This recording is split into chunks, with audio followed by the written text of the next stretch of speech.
Olá a todos, meu nome é Reinaldo Rossano, sou professor de Direito Penal e Processo Penal. Então, participe com a gente do nosso programa, mande um e-mail para saberdireito@stf.jus.br. Então, nós estamos agora na nossa quinta e última aula do nosso curso O Processo Penal e o Supremo. Na aula passada, nós abordamos os aspectos aí principais sobre as prisões cautelares e nos dedicamos basicamente à prisão preventiva. Então, comentamos lá a ocorrência do fumus commissi delicti e do periculo libertatis. E envolvemos lá, citamos decisões do Supremo sobre a polêmica, principalmente envolvendo a questão da necessidade de se prender alguém como garantia da ordem pública. E na presente aula, então, nós vamos falar sobre a prisão, essa prisão cautelar, e esse efeito que essa prisão pode ter no recurso da defesa.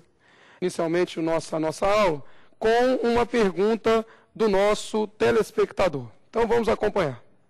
Meu nome é Kleber, eu gostaria de saber a diferença entre prisão processual e prisão penal. Então, a questão colocada pelo nosso telespectador, nós abordamos até na aula passada, né? Então, a questão da diferença entre a prisão processual, a prisão cautelar e a prisão penal. Então, a prisão penal ela é oportuna também para essa nossa aula, porque justamente o tema da nossa aula é a prisão e o efeito que essa prisão pode ter nos recursos. E essa prisão justamente que nós estamos tratando é a prisão cautelar, é a prisão processual, a prisão provisória. Então, o que ocorre? A prisão penal é aquela decorrente de uma sentença penal condenatória transitada em julgado. É aquela prisão que foi fixada nessa sentença penal condenatória que acabou transitando em julgado. Já a prisão processual, a prisão cautelar, a prisão provisória, é aquela que é decretada para o bem do processo. E como nós vimos na aula passada, hoje prevalece a orientação que nós temos 3 espécies de prisão cautelar. Então, nós temos a prisão em flagrante, a prisão preventiva e a prisão temporária. Então, a prisão penal é aquela que decorre de uma sentença condenatória transitada em julgado. Já a prisão processual é aquela prisão em flagrante, é a prisão preventiva e a prisão temporária. Pois bem, vamos iniciar então comentando esta questão dos recursos. Primeiro, vamos abordar a questão dos efeitos dos recursos.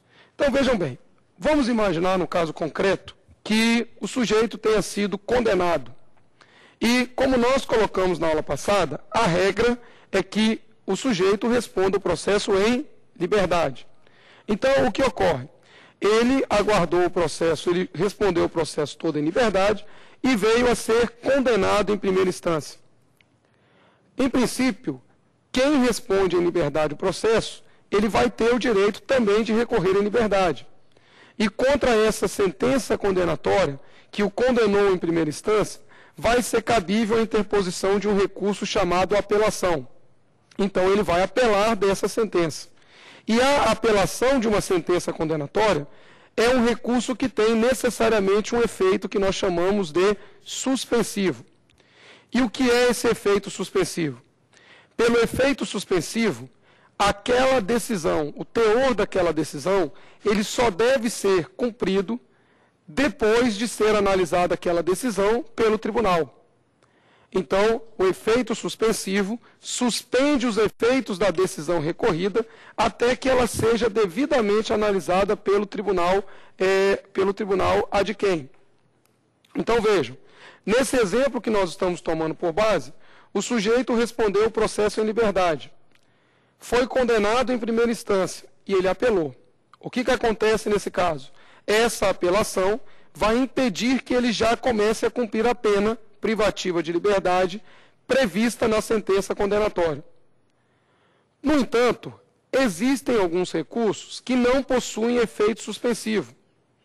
E aí, em razão de não possuírem esse efeito suspensivo, é possível que, em tese, que aquele conteúdo da decisão, que aquele efeito da decisão recorrida já seja imediatamente aplicado. Então, vamos prosseguir no exemplo que nós estamos tratando. O sujeito, ele foi condenado em primeira instância, apelou e continuou em liberdade. E a apelação dele foi julgada improvida pelo Tribunal de Justiça. E contra essa decisão do Tribunal de Justiça, vamos supor que, em tese, nós só tenhamos a possibilidade de interposição de 2 recursos. Que recursos são esses? Um recurso especial, que é um recurso dirigido ao Superior Tribunal de Justiça, e um recurso extraordinário, que é um recurso dirigido ao Supremo Tribunal Federal. Todavia, recurso especial e recurso extraordinário são recursos que naturalmente não possuem efeito suspensivo. Ou seja, em princípio, não impedem que aquela decisão recorrida venha a ser executada imediatamente, independentemente da análise pelo Supremo, pelo STJ. E aí olha o que vai acontecer nessa situação hipotética que nós estamos falando. O sujeito foi condenado em primeira instância e apelou. Como a apelação tinha efeito suspensivo, e o juiz assegurou para ele o direito de recorrer em liberdade, ele continuou em liberdade. No entanto, a partir do momento em que o Tribunal de Justiça negou o provimento àquela apelação, e o Tribunal de Justiça observou que só havia agora para esse condenado, para esse acusado, a utilização do recurso especial e do recurso extraordinário, recurso sem efeito suspensivo, o que o Tribunal de Justiça imediatamente fez? Expediu um mandado de prisão. Expediu um mandado de prisão. Vejam bem, essa prisão que o Tribunal de Justiça expediu, ela é realizada antes do trânsito em julgado. Todavia, não é uma prisão cautelar. Não é nem prisão preventiva, não é nem prisão temporária, nem é prisão em flagrante. É uma prisão que foi decretada simplesmente por quê? Porque aquele recurso que foi interposto contra um acórdão condenatório, contra aquela decisão condenatória do Tribunal de Justiça, esses recursos não têm efeito suspensivo. E aí, num primeiro momento, essa questão parece ser absurda. Por que parece ser absurda? Quem é que diz, quem é que pode garantir que o STJ e o Supremo, ao julgarem aquele recurso especial e aquele recurso extraordinário, quem é que diz que, nesse caso, o Supremo e o STJ não podem absolver o réu? Será que nós temos que partir de um princípio de que efetivamente vai haver a condenação confirmada, que essa condenação proferida pelo Tribunal de Justiça, essa condenação vai ser confirmada no STJ e no Supremo? Então, é esse o contexto que nós estamos tratando aqui agora. Será que esse procedimento do Tribunal de Justiça, ao expedir um mandado de prisão, para que o sujeito, mesmo que tenha interposto o recurso especial ou recurso extraordinário, para que ele comece a cumprir uma pena antecipadamente ao trânsito em julgado, será que essa providência do Tribunal de Justiça é constitucional? Então, a partir daí, a doutrina começa a discutir e, sem dúvida nenhuma, acaba entendendo, em sua maioria, que essa interposição do recurso, mesmo sem efeito suspensivo, não pode permitir que seja expedido o mandado de prisão. Ou seja, pelo princípio da presunção de inocência, esse sujeito só poderia começar a cumprir pena a partir de que momento? A partir do trânsito em julgado de uma sentença condenatória. Não significa, porém, que ele não possa ser preso antes do trânsito em julgado. Ele pode ser preso antes do trânsito em julgado, desde que essa prisão seja uma prisão cautelar. E a prisão cautelar, que no caso seria decretada, seria a prisão preventiva, fundada no periculum libertatis, que nós analisamos na aula passada, na aula número 4. Então vejam, olha o contexto dessa situação. O sujeito responde um processo em liberdade, que é a regra que nós temos. É condenado em primeira instância. E aí o juiz assegura para ele o direito de recorrer em liberdade. Ele apela, interpõe uma apelação desse recurso, e essa apelação é improvida. E contra essa apelação, ele só tem direito agora, ele só vislumbra a possibilidade de interposição de recurso especial e recurso extraordinário. Nesses casos, considerando que recurso especial e recurso extraordinário não possuem efeito suspensivo, o que o Tribunal de Justiça imediatamente faz? Expede um mandado de prisão. E que prisão foi essa deferida, decretada? Não é uma prisão cautelar, porque essa prisão cautelar não foi fundada no periculum libertatis. Essa prisão que foi decretada pelo Tribunal de Justiça é uma prisão pena. Ou seja, o sujeito vai começar a cumprir pena antes da análise do recurso especial pelo STJ e do recurso extraordinário pelo Supremo. E será que isso, caro ouvinte, caro telespectador, será que isso, caros colegas, isso é constitucional? Bem, durante muito tempo, nós tivemos, e temos ainda, na verdade, uma súmula do STJ, e essa súmula do STJ diz o seguinte, é a súmula 267 do STJ, diz assim: a interposição de recurso sem efeito suspensivo não obsta a expedição, a interposição de recurso sem efeito suspensivo contra a decisão condenatória não obsta a expedição de mandado de prisão. Ou seja, na visão da súmula 267 do STJ, o tribunal agiu corretamente. Ou seja, já se pode sim cumprir uma pena antecipadamente. Simplesmente pelo motivo daquele recurso que foi interposto contra a decisão condenatória proferida pelo tribunal não ter efeito suspensivo. E durante muito tempo a doutrina bombardeou literalmente esse entendimento do STJ. E a questão chegou até o Supremo Tribunal Federal. E o Supremo Tribunal Federal, numa decisão plenária, proferida por maioria, essa decisão foi proferida no HC, no habeas corpus 84078, Minas Gerais, o Supremo, por maioria, 7-4, 7 dos seus ministros concedeu a ordem, entendeu que toda prisão que ocorra antes do trânsito em julgado, ela só é lícita se vier acompanhada do periculo libertatis. Ou seja, essa prisão cautelar, essa prisão que vai ser decretada antes do trânsito em julgado, ela tem que ser uma prisão preventiva. Ou seja, mesmo considerando que aquele recurso especial e aquele recurso extraordinário, eles não possuem efeito suspensivo, como a decisão não transitou em julgado, o sujeito não pode cumprir pena. E aí, então, essa decisão do Supremo foi alvo de muitas críticas, tanto por parte da mídia, como por parte lá do Ministério Público e por parte da doutrina. E aí eu pergunto aqui aos nossos colegas, será que essa decisão do Supremo Tribunal Federal, ela está incorreta, ela está errada? Ou seja, o Supremo entende que antes do trânsito em julgado só pode ter prisão cautelar. E que mesmo que o sujeito preso, ele tenha sido preso, tenha recorrido, e não tenha esse recurso efeito suspensivo, ainda assim você tem que aguardar o trânsito em julgado, para que então venha a ser expedido mandado de prisão. Aí eu pergunto para vocês aqui, nossos colegas, alguma dúvida, algum questionamento sobre essa questão, alguma crítica que possa ser feita a essa decisão do Supremo? Vamos lá. Tem sim, professor. Eu queria saber se esse precedente aberto pelo STF não geraria aí uma enxurrada de recursos, apenas no sentido de procrastinar ainda mais essa liberdade. Esse precedente também não é o caso de uma desvalorização da sentença de primeiro grau, uma vez que ela já condenou aquele indivíduo, e, consequentemente, isso não vai gerar na população a sensação de impunidade, indiretamente incentivando a violência? Bem, a questão colocada é muito interessante. E, de fato, ela aborda justamente o entendimento contrário a essa decisão do Supremo.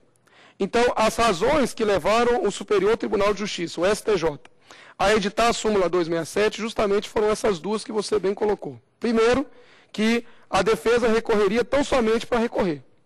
Ou seja, eu recorro ao STJ, recorro ao STF, só para que o acusado, já condenado em primeira instância e confirmada a condenação em segunda instância, para que ele permaneça em liberdade. E aí, provavelmente, com esse recurso, eu tente a prescrição.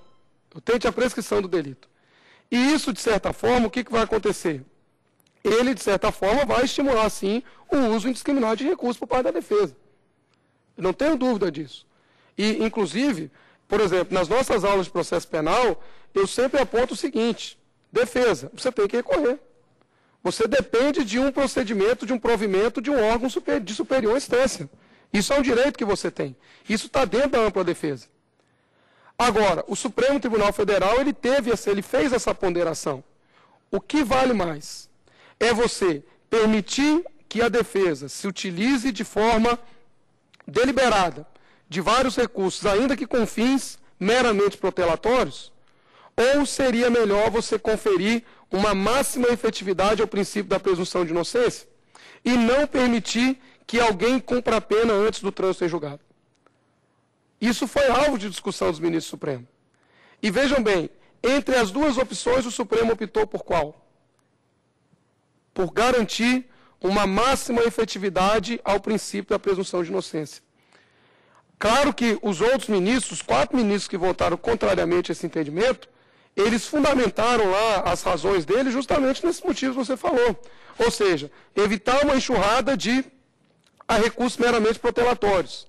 Mas, por exemplo, nós podemos citar um trecho de um ministro, o ministro Eros Grau, do Supremo, que diz o seguinte: entre essa enxurrada de recursos meramente protelatórios e a violação de um direito fundamental, a violação do princípio constitucional, que é o princípio da presunção de inocência, eu prefiro optar pelo primeiro. E aí que o Estado se estruture e crie mecanismos justamente para que você tenha um julgamento mais célere.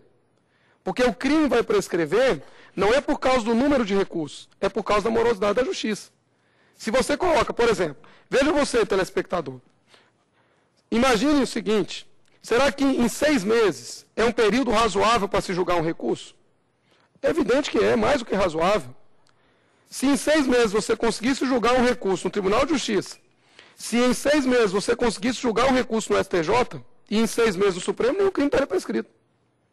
O problema é que nós temos aí o atraso da justiça, a morosidade da justiça, e você tem, às vezes, recursos aí julgados em 5, 6 anos. Então, vejam, essa preocupação que você manifestou, de fato, ela existe. Eu não tenho dúvida que os recursos da defesa hoje, muitos defensores recorrerão, tão somente para evitar que o seu cliente já seja submetido à prisão. E, às vezes, com esse interesse meramente protelatório. Agora, nós não podemos esquecer que o uso da via especial, ou seja, a interposição de recurso especial e a interposição de recurso extraordinário, ela observa uma série de requisitos. Ou seja, não é apenas eu dizer, não há provas, por exemplo, que ele foi o autor do fato. Porque no recurso especial, no recurso extraordinário, não se discute provas. A matéria é exclusivamente de direito. Então, não é fácil, não é tão simples assim, como muita gente pensa, você levar a questão ao Supremo até o STJ por meio de recurso especial, recurso extraordinário. Então, sinceramente, essa preocupação existe. Mas ela não é motivo apto, na nossa visão.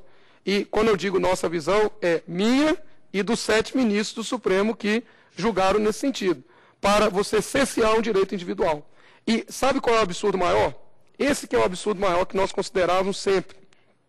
Tudo isso que nós estamos falando, do sujeito ser condenado e já começar a cumprir uma pena antecipadamente, vale para a pena privativa de liberdade. Em caso de pena privativa de liberdade, era esse o entendimento que valia, súmula 267. O sujeito ele só passava a cumprir efetivamente uma pena,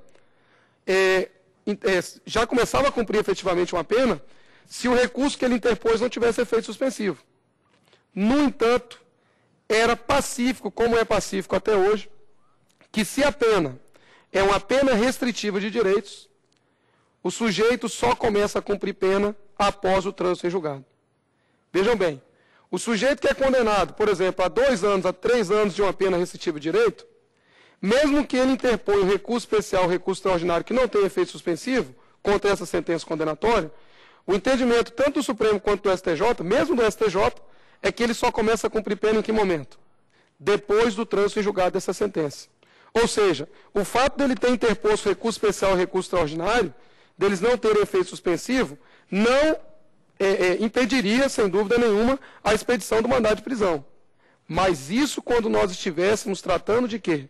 De pena restritiva de direito. Agora, o que é mais grave? É uma pena restritiva de direito ou uma pena privativa de liberdade? Compreenderam? Então, assim, para o pior, pena privativa de liberdade, se admitia o cumprimento antecipado da pena, mas para a restritiva de direito não se admitia. Então, o que ocorre? O Supremo Tribunal Federal hoje, numa decisão bastante polêmica, sem dúvida nenhuma, bastante polêmica, foi alvo de várias críticas, e hoje essa é a posição do Supremo. Eles só não editaram súmula vinculante sobre isso, porque não tem como. Não dá por causa do quórum, certo? Mas se tivesse, eles teriam editado a súmula vinculante. Então, hoje, o sujeito tem o direito de recorrer em liberdade até o final, até o Supremo Tribunal Federal. Compreenderam essa questão? Bem, e aí, aproveitando mais, para nós alimentarmos aqui o debate entre os nossos colegas. Há mais algum questionamento a ser feito sobre esse tema prisão e recurso? Eu tenho. Eu sou Cristiane Abreu, pós-graduada pela Forte, e eu gostaria de saber sobre a decisão do STF que o senhor mencionou. Ela não colocará em liberdade um número considerável de presos perigosos? Bem, esse também é um questionamento bastante interessante, Cristiane. Por quê? Isso, inclusive, foi noticiado na mídia, né? Que com essa decisão, o Supremo colocaria em liberdade vários acusados, inclusive perigosos. Isso não é verdade. Por que não é verdade? Se o sujeito é perigoso, ele está preso. E ele não está preso por força de uma pena. Ele está preso por força de qual prisão? Preventiva. Ele está preso porque há o periculo libertatis. Agora, essa decisão do Supremo, sem dúvida nenhuma, ela vai beneficiar quem? Vai beneficiar aquele criminoso, ou nem vamos dizer criminoso, aquele acusado, que foi condenado em primeira instância, que foi condenado em segunda instância, mas a liberdade dele não representa um risco para a sociedade. Não há o periculo libertatis nesse caso. Agora, aquele outro, de grande periculosidade, aquele outro sujeito, que realmente, em liberdade, vai continuar cometendo crimes, esse aí é diferente a situação. Esse outro sujeito, ele vai permanecer preso. Por quê? Nós podemos resumir esse tema dizendo o seguinte: pela decisão do Supremo Tribunal Federal, o sujeito pode ser preso. Ele pode não recorrer em liberdade. O juiz pode dizer para ele: você não tem o direito de recorrer em liberdade e mantê-lo preso, desde que essa prisão seja uma prisão cautelar. E, com toda sinceridade, para mim, isso parece extremamente razoável. A partir do momento em que a Constituição diz que a pessoa só pode ser considerada culpada após o trânsito em julgado, e daí decorre que alguém só pode se cumprir pena após o trânsito em julgado, antes do trânsito em julgado, nós só podemos estar falando de que espécie de prisão? Só podemos estar falando de uma prisão cautelar. Compreenderam? Então, assim, essa decisão do Supremo, bastante polêmica, bastante criticada pela doutrina e pela jurisprudência, essa sim nós podemos dizer, ela não vai implicar na soltura, na libertação de vários acusados de alta periculosidade. De forma alguma vai acontecer isso, certo? O que vai acontecer é o seguinte: o sujeito que aguarda, está lá, interpôs um recurso especial, um recurso extraordinário, e estava preso, somente porque recurso especial, recurso extraordinário não tem efeito suspensivo, mas cuja liberdade não traz nenhum risco à sociedade, esse sujeito vai ser colocado em liberdade. E aí que o Supremo, que o STJ, julga esse recurso imediatamente. Se o Supremo confirmar a condenação, ele vai ser preso, aí por força de uma prisão-pena. Agora, não se prende ninguém por força de uma prisão, não se prende ninguém antes do trânsito em julgado, de forma antecipada. Só se prende alguém hoje, cautelarmente, antes do trânsito em julgado. Compreenderam? Então, vejam bem, hoje, essa súmula 267 do STJ, segundo a qual a interposição de recurso sem efeito suspensivo contra a sentença condenatória não obsta a expedição do mandado de prisão, ela não é aplicada pelo Supremo Tribunal Federal. E a tendência é que o Superior Tribunal de Justiça venha cancelar a súmula, já que essa decisão do Supremo Tribunal Federal é uma decisão plenária, e depois dela se seguiram várias, inclusive com a possibilidade até mesmo do ministro monocraticamente no Supremo conceder a ordem de habeas corpus. Então, hoje, podemos dizer perfeitamente que, interpôs o recurso especial, interpôs o recurso extraordinário, ele só vai ser mantido preso se presentes os motivos da prisão preventiva. Ok? Então, isso é o que importa, na nossa visão, para o primeiro assunto da nossa aula. Então, hoje, ele tem o direito de recorrer em liberdade, se ausentes os motivos da preventiva. Se ausente o periculo libertatis. Agora, caso exista o periculo libertatis, ele vai permanecer preso. Agora, não é o fato, hipótese alguma, não é o fato dele ter interposto um recurso que não tem efeito suspensivo, que vai fazer com que contra ele seja expedido um mandado de prisão, para que ele venha cumprir pena antecipadamente. Tranquilo? Então vamos agora ao segundo tema dessa nossa quinta e última aula do nosso curso. O segundo tema também está ligado à prisão e também está ligado a recurso. Agora esse tema diz o seguinte: será que a prisão ela é condição para a admissibilidade de um recurso da defesa? Será que a prisão ela é condição de admissibilidade do recurso da defesa? Eu digo isso porque, até ano passado, nós tínhamos um artigo 594 do Código de Processo Penal, e esse artigo 594 dizia o seguinte: o réu não poderá apelar sem se recolher à prisão. O réu não poderá apelar sem se recolher à prisão. Ou seja, o artigo 594 do Código de Processo Penal exigia expressamente o seguinte: réu, para que o seu recurso seja recebido, você tem que se recolher à prisão. E nós temos que contextualizar isso. Esse artigo 594, ele era de 41, antes da Constituição de 88, que consagrou o princípio da presunção de inocência. A partir daí, a doutrina e a jurisprudência passaram a analisar se esse artigo 594 teria sido recepcionado pela Constituição. E aí prevaleceu a seguinte orientação na jurisprudência: o artigo 594, ele foi recepcionado desde que essa prisão seja vista como uma prisão cautelar. Desde que a prisão seja vista como uma prisão cautelar, ou seja, o réu estava em liberdade. No momento em que ele foi condenado, o juiz verificou a presença do periculo libertatis. Quando verificou a presença do periculo libertatis, o que o juiz fez imediatamente? Decretou a prisão cautelar dele. Se ele não se recolhe à prisão, nessa época prevalecia a orientação de que ele não poderia recorrer, o recurso dele não era conhecido. No mesmo sentido, nós tínhamos o artigo 585, e o artigo 585, ele diz assim, eu vou ler aqui para vocês, diz assim: 585. O réu não poderá recorrer da pronúncia senão depois de preso, salvo se prestar fiança nos casos em que a lei admita. Ou seja, ele só pode também, pelo 585, recorrer em sentido estrito da decisão de pronúncia, caso ele venha se recolher à prisão. E nós temos também o 595. E esse artigo 595, que está lá no Código ainda, diz o seguinte: se o réu condenado fugir depois de haver apelado, será declarada deserta a apelação. O que significa isso? Será declarada deserta.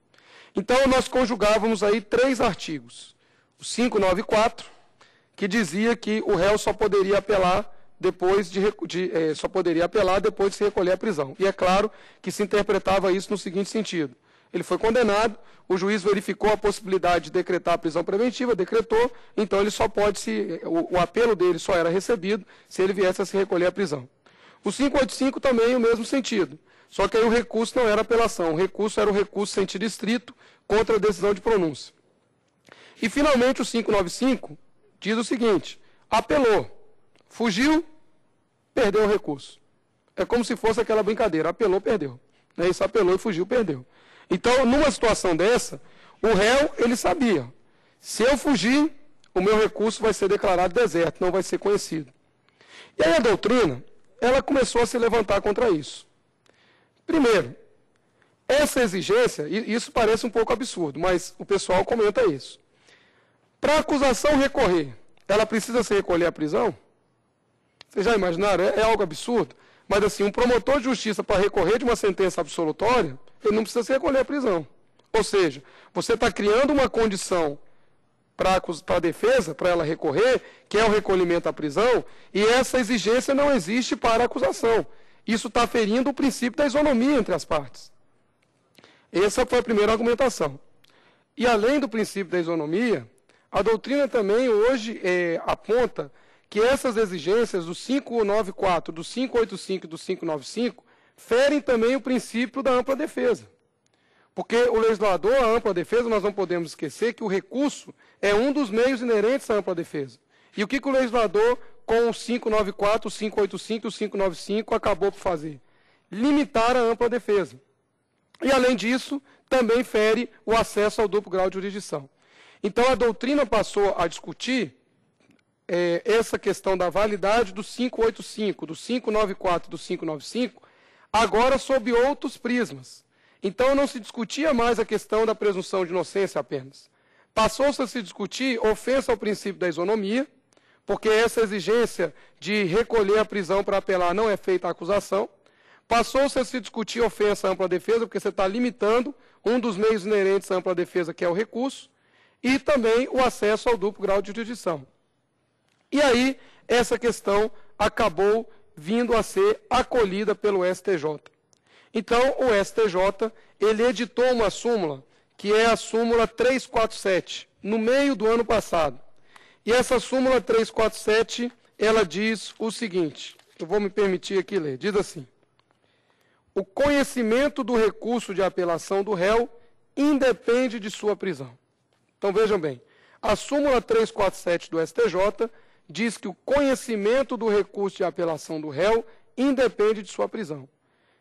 E aí, o que o STJ está dizendo é o seguinte: a prisão é válida? Ela é válida, desde que ela seja uma prisão fundada no periculo libertatis.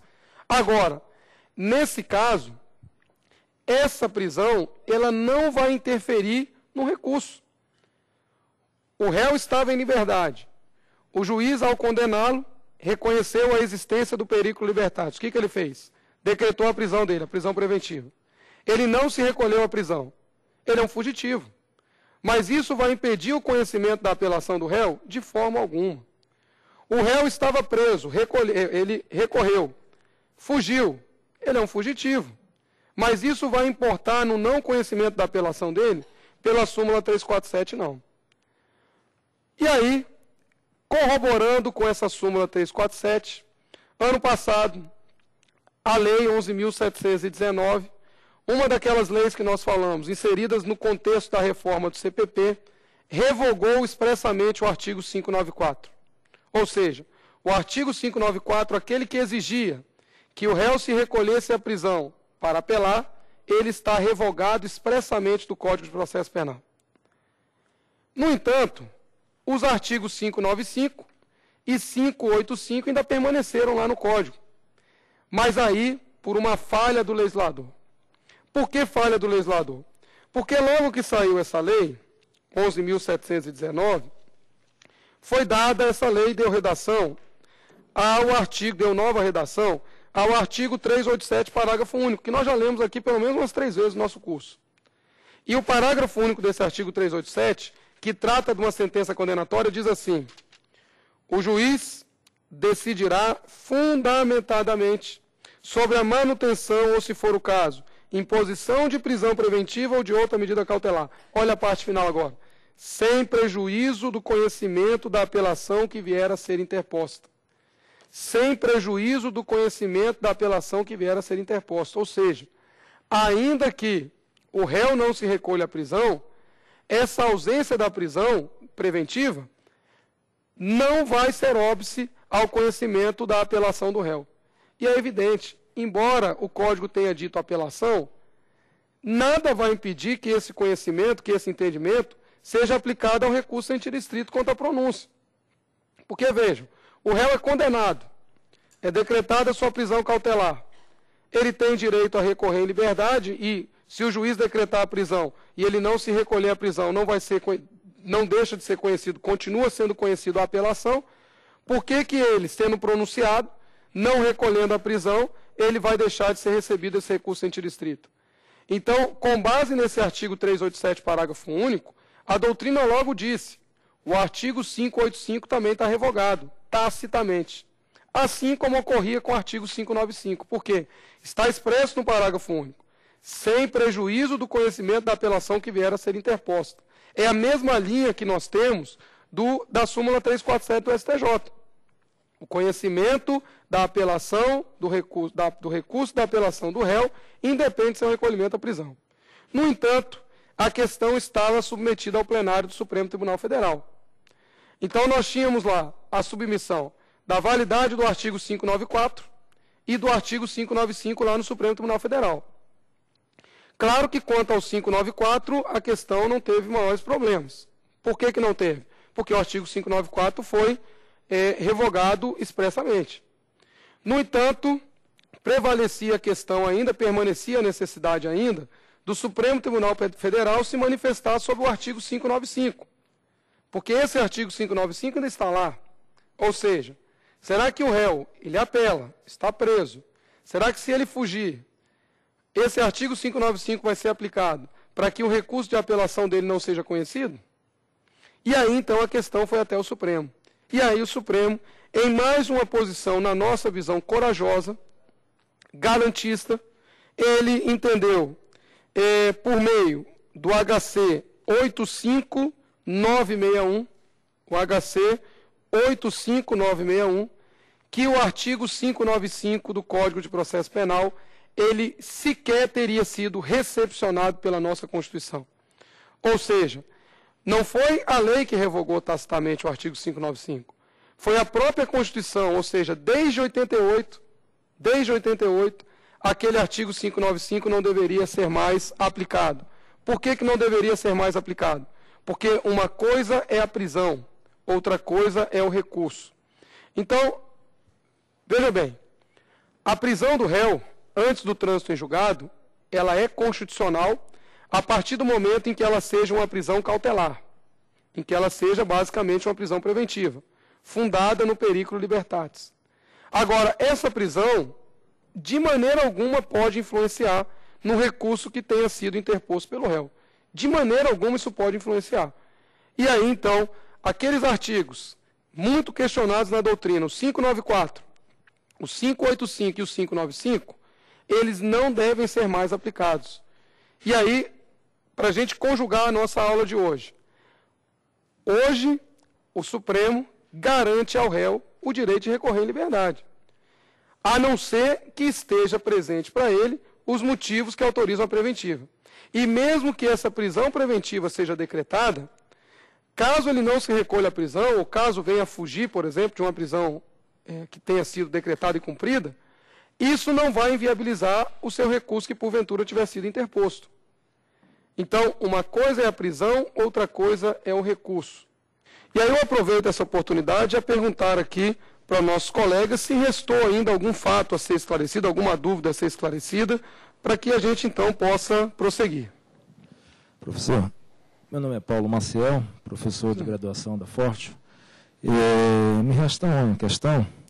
Gostaria de saber se essa exigência da prisão para recorrer, que era prevista nos artigos, também se aplica aos outros meios de impugnação, como revisão criminal ou mesmo habeas corpus? Bem, então, a pergunta colocada pelo nosso colega Paulo, muito interessante, porque vamos partir do princípio que esses artigos ainda são aplicados. Vamos supor que a gente supôsse isso, pressupôsse essa situação, de que o 594 era aplicado, o 585 era aplicado e o 595.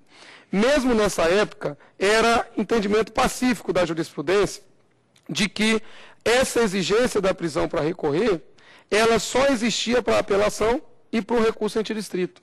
Ela não se aplicava, por exemplo, ao protesto por novo júri. O réu era condenado no júri, mesmo que ele viesse a fugir, o protesto por novo júri dele continuava sendo conhecido. Por exemplo, ele era condenado, ele não precisava se recolher para protestar por novo júri, quando o protesto por novo júri existia. E o mesmo ocorre, o mesmo se diga aí em relação a esse recurso, a essa revisão criminal, assim como a utilização de habeas corpus. Ou seja, era uma exigência restrita à apelação e ao recurso antidistrito. Então, vejam, nem antes, nem hoje, você vai ter essa exigência para que o réu venha a ajuizar, por exemplo, a revisão criminal. Ele pode perfeitamente, por exemplo, ele estava condenado, estava cumprindo pena, fugiu, é perfeitamente possível que ele venha a ajuizar uma revisão criminal para tentar desconstituir a coisa julgada, sem problema nenhum. Porque essa exigência, quando ela existia, não existe mais, ela era restrita a que casos? A apelação e a recurso antidistrito. Não se aplicava a protesto por novo júri, não se aplicava a revisão criminal. Não se aplicava a revisão criminal. Tá ok? Então, nós vamos fazer apenas aqui um resumo, uma revisão do que nós falamos no nosso curso. Então, na nossa primeira aula, nós comentamos a questão do caráter sigiloso do inquérito policial. E aí, nesse momento, aproveitamos para invocar a decisão do Supremo Tribunal Federal, até mesmo para que a gente pudesse contextualizar essa aula no nome do nosso curso, ou seja, o processo penal e o Supremo. Na sequência, na aula 2, nós tratamos acerca de um tema ainda pouco explorado na doutrina e na própria jurisprudência, que é acerca da aplicação do contraditório no inquérito policial. Depois, na aula seguinte, na aula 3, ainda dentro desse inquérito policial, nós tratamos da possibilidade desses inquéritos policiais em andamento poderem ou não configurar maus antecedentes. E também não podíamos perder essa oportunidade, analisamos lá a questão do uso de algemas. A partir de então, na aula 4, nós fomos analisar as prisões processuais, as prisões cautelares. E aí nós vimos que a mola mestra dessas prisões cautelares hoje é a prisão preventiva, que é fundada em 2 requisitos. O fumus commissi delicti, que seria a prova da existência do crime e indício suficiente de autoria, e o periculo libertatis. E esse periculo libertatis é fundado em um desses 4 motivos: garantia da ordem pública, garantia da ordem econômica, assegurar a aplicação da lei penal e conveniência da instrução criminal. Vimos ainda nessa aula 4 que o grande problema hoje da preventiva é você definir o que é garantia da ordem pública. E, pelo menos na visão do Supremo Tribunal Federal hoje, garantia da ordem pública, a necessidade de se prender como garantia da ordem pública está presente pelo menos em 2 hipóteses: evitar a prática reiterada de atos criminosos e proteger a integridade física de terceiros. Vimos também o seguinte, que a questão de proteger a integridade física do réu é discutível, porque existe doutrina que defende isso, que é possível se prender alguém preventivamente para proteger a integridade física do próprio preso. E comentamos também que o clamor popular e a questão dessa repercussão do crime, assim como a gravidade genérica do crime, não é motivo apto a justificar a preventiva como garantia da ordem pública.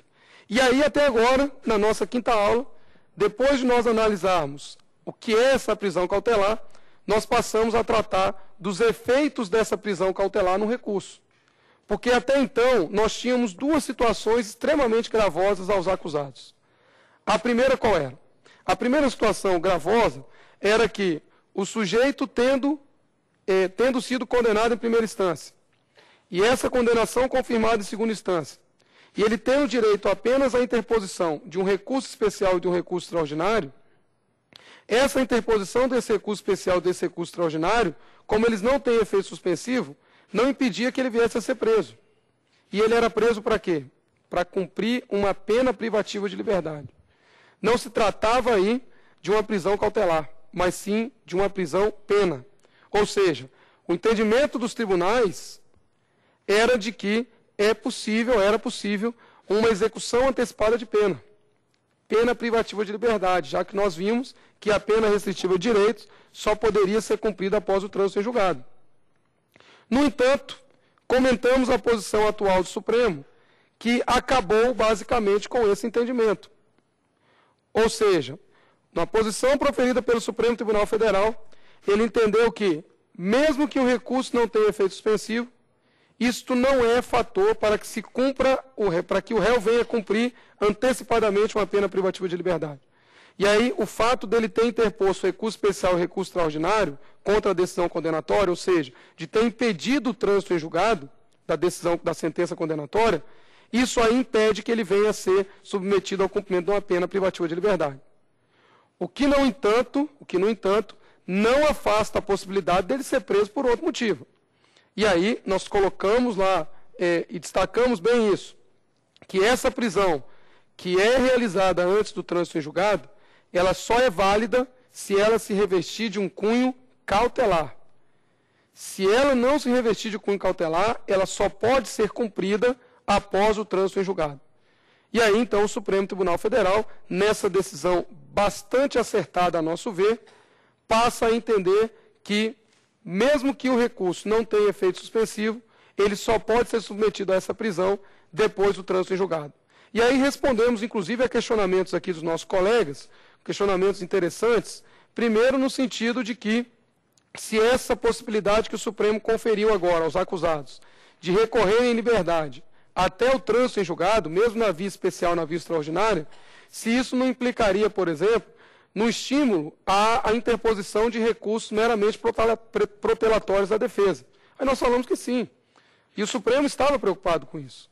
Mas só que entre essa questão de ter lá recursos interpostos pela defesa meramente protelatórios e se ferir um direito constitucional, que seria um direito lá previsto em razão da presunção de inocência, o Supremo preferiu proteger, dar uma maior efetividade a esse direito constitucional, evitando com que o sujeito venha cumprir antecipadamente uma pena. Agora, é evidente que nós teremos nessa situação, sem dúvida nenhuma, recursos interpostos pela defesa meramente protelatórios. Nós já tínhamos isso antes, e hoje vamos ter mais. Mas nós não podemos esquecer, e isso também nós ressaltamos, que a interposição de recurso especial e recurso extraordinário, para que esses recursos venham a ser recebidos, você tem a exigência da observância de uma série de requisitos. Então, não é tão fácil você levar uma questão por meio de recurso especial, por meio de recurso extraordinário, ao STJ até o Supremo. Então, nós falamos, por exemplo, todo mundo sabe que não se discute provas nesse recurso. A matéria discutida no recurso especial e no recurso extraordinário é essencialmente de direito. Existe um outro requisito no recurso especial e no recurso extraordinário, que é o chamado pré-questionamento. E o pré-questionamento, sem dúvida nenhuma, inviabiliza a ausência desse pré-questionamento, inviabiliza, sem dúvida nenhuma, a utilização de recurso especial e recurso extraordinário em vários casos. Então, não sei se todos recordam, o pré-questionamento significa que o sujeito ele só pode se utilizar da via especial ou da via extraordinária se aquela matéria discutida no recurso especial ou no recurso extraordinário tiver sido devidamente questionada, analisada pela instância inferior, pela instância ordinária. Caso contrário, o recurso especial e o recurso extraordinário não serão conhecidos. E aí, agora, acabamos de analisar se aqueles artigos 594, que exigia que o réu se recolhesse à prisão para apelar, o 585, que exigia que o réu se recolhesse à prisão para recorrer em sentido estrito de uma decisão de pronúncia, e o 595, que exigia, que determinava lá, que se o réu fugisse depois de haver apelado, que o recurso dele era declarado deserto, ou seja, não era conhecido, nós analisamos que, na visão constitucional do Supremo Tribunal Federal, esses artigos não devem ser aplicados mais. Claro que o 594, hoje, ele foi revogado expressamente, então não tem relevância mais essa discussão na prática. Mas o 595 está lá ainda, assim como o 585. E aí o Supremo Tribunal Federal, nessa decisão proferida no HC 85961, ele entendeu que o artigo 595 ele não deve ser mais aplicado porque ele não foi recepcionado, ou seja, ele já não deveria ser aplicado desde 88. E esperamos aí que, de fato, nós tenhamos cumprido o nosso objetivo, que era de fato, passar a você que está aí em casa a noção correta daquilo que veio a ser decidido pelo Supremo Tribunal Federal. Eu aproveito a oportunidade para agradecer a todos, os nossos colegas que estiveram aqui presentes, nos acompanhando nessas aulas. Eu espero que vocês tenham aproveitado as aulas, de fato.